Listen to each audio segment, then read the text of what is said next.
Pakuluan natin mga katribo itong ating gagawing papaitan. Lagyan natin ng luya, tsaka kaunting asin para magtalasa na. Pero itatapon natin yan yung unang kulo mga katribo, dahil medyo madumi yan. Takpan natin.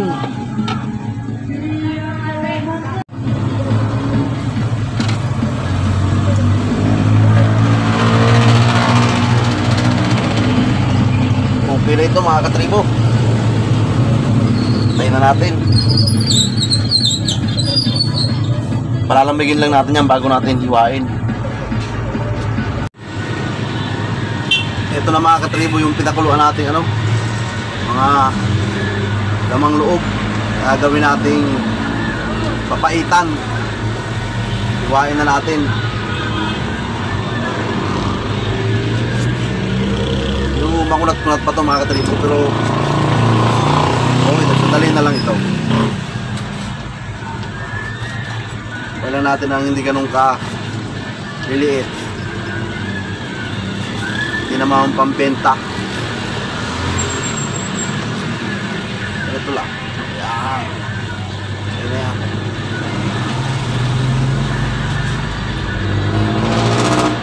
Simpleng papaitan lang ang gagawin natin mga katribo.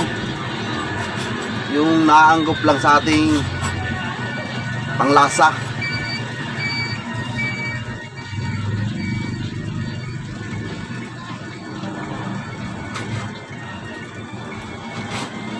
Sarap nito mga katribo, paitan. Bihira lang tayo maka timing nito.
Mga katribo, ang ating gagawing papaitan, lutuin na natin. Tara,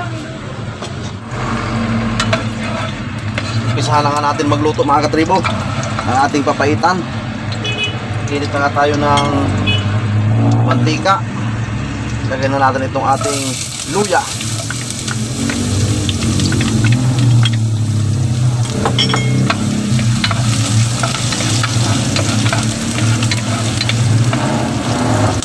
Gisahin lang natin ang kaunti. Natin itong ating bawang at saka sibuyas.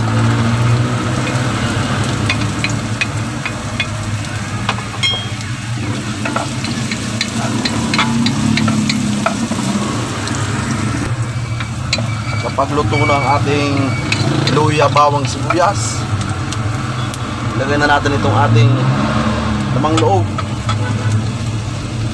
para mag-isa.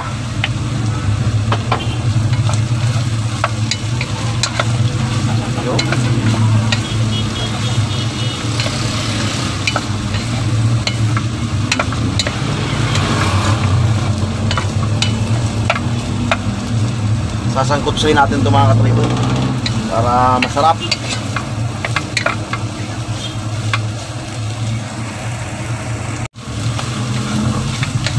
At kapag medyo nasangkot siya na mga katribo at medyo bumango na, lagay na natin itong ating sabaw o yung pinagpakuluan sa kanya. Dito natin siya palalambutin.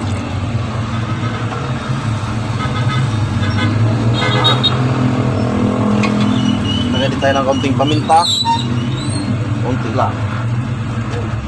Maglagay din tayo mga katribo ng kaunting patis. Yan. Para may lasa na siya.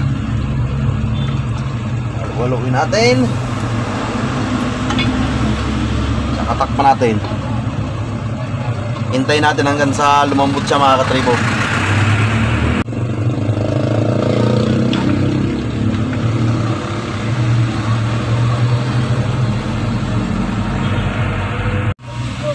Double check ulit natin mga katribo.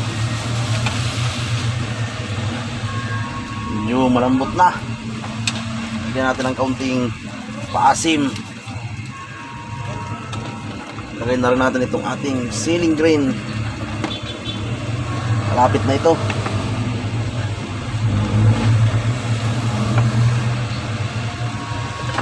Panuli natin. Ilang minuto na lang yan mga katribo. Okay na yan. Double check natin ulit mga katribo. Final check na natin. Okay na ito mga katribo. Malambot at luto na rin ito. Okay na rin ang lasa niyan. Wah, ihain na natin yan mga katribo.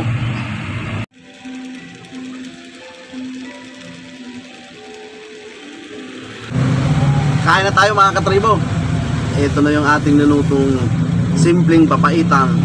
Sakto ngayong tag-ulan. Pero bago tayo kumain mga katribo, magpasalamat muna tayo.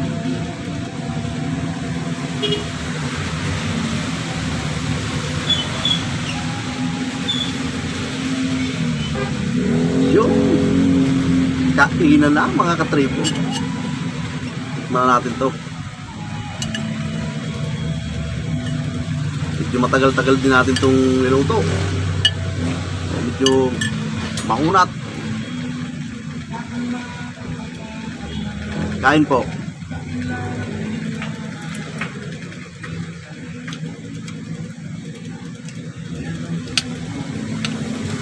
Wow, ang sarap mga katribo.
Sorry na mga katribo. Maraming salamat po sa panonood. Diyos mabalos po sa Indogabos.